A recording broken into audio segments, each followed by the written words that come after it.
And you can see it's now covering the mold.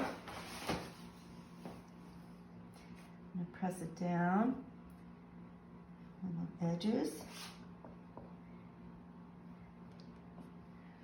And I have a lot of extra right here, so I'll take my fettling knife. This is called a fettling knife. It's probably the most important tool you can have in a clay studio. And I'll put that there. And then I'm going to trim off all this extra. So I want to make sure that the slab is sitting all the way onto the sides of the mold. Okay, so I'm going to take this and I'm going to bring the knife all the way up to the bottom of the mold and then slide it so that the knife is perpendicular to the mold, to the bottom of the mold.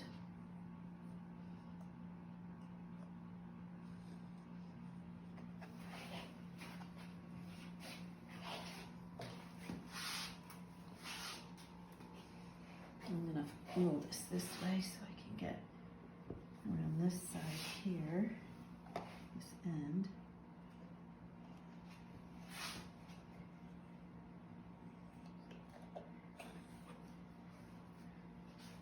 And I can use the extra scraps for if I wanted to make some little ring dishes or handles for the platter. I'm going to keep this simple though for this demonstration. I won't be doing that. I'm kind of like angling this around on the wood so that I can get to all the parts that I need to without bumping into the wood. There we go.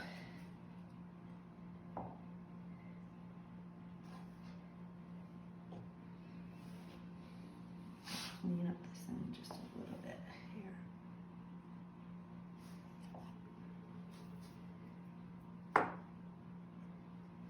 So I want this to be flush to the bottom, and it feels like it is. So now I'm going to just take my hand, just kind of tap it all the way around.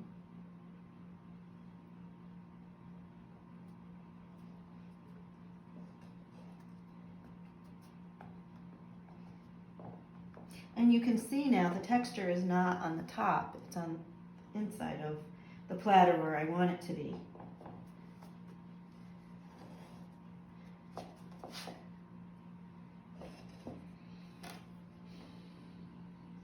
little extra clean up here. Okay, so now I need to make a decision. Do I want the canvas showing on this bottom surface? I could. You know, some people like to have the canvas texture on there, but I'm going to show you how it can be removed. So I'm going to spray the back of the platter, and I'm going to take a sponge, a damp sponge, not a wet one, a damp one.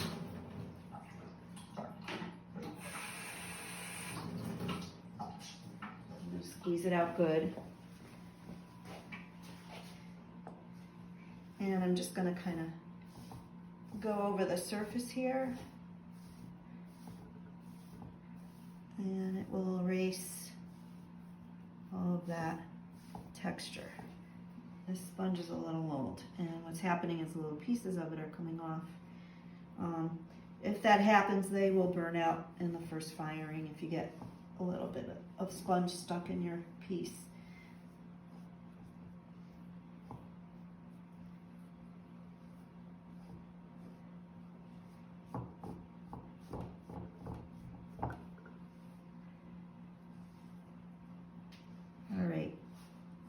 Now, the next step is I want to make sure that when this dries, it's going to shrink a little bit on the mold.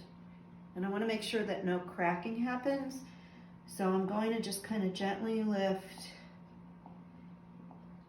the bottom edges of the platter here so that they're not underneath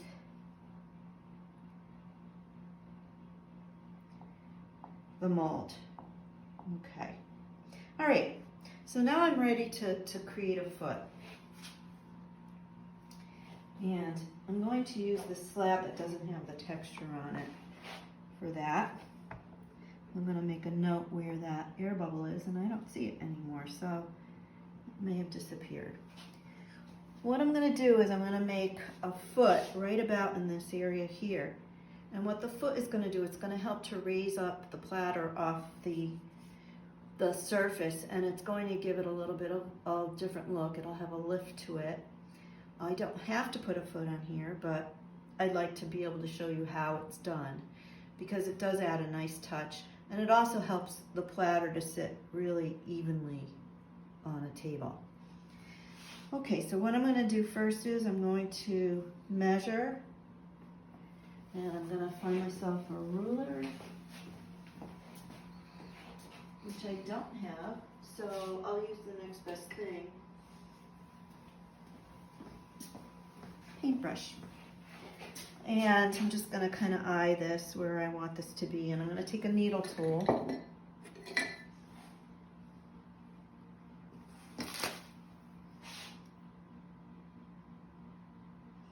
So I don't want to do the foot on the whole length. I just want to put it right kind of in the center here.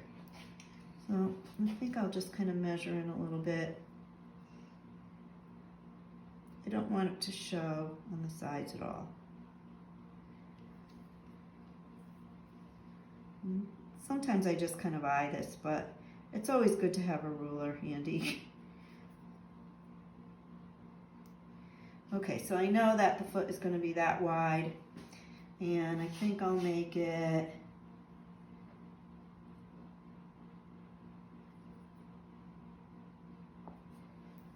this long. And I'm measuring from the curve here.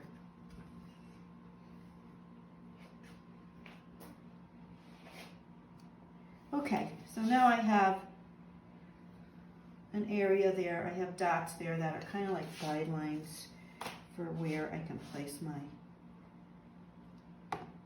my strips. I want to make sure that they're going to be long enough, so I have to figure out how to hold the clay. I think I can do it this way.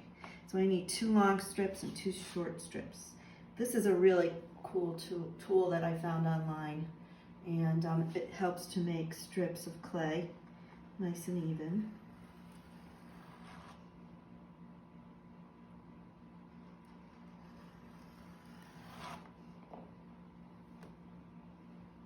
Hopefully this will be long enough. Yep. All right. It's actually a little too long. This one is fine too. Okay, good. So I have 2 long strips, and now I'm going to do 2 short ones, and those are going to be this length here, but I'll just make them right now. We can cut them later. Okay.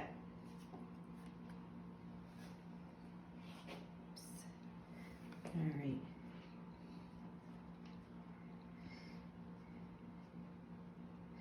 So using my handy dandy paintbrush here, I'm gonna eye how I want it at least to be. Right there. This is a very unscientific way of measuring, but sometimes when you don't have your tools handy, this is what you have to do. So I'm going to be placing this here. Before I do that though, I'm going to be doing what's called scoring and slipping the clay. Scoring is when you rough up an area so that when you apply the slip kind of sinks in to the little cracks that you've created. And this helps. The slip is like glue, okay? It's when you want to put 2 pieces of clay together, you use slip, and it helps them to stick together. Slip is made out of clay, so I'm going to take some scrap here.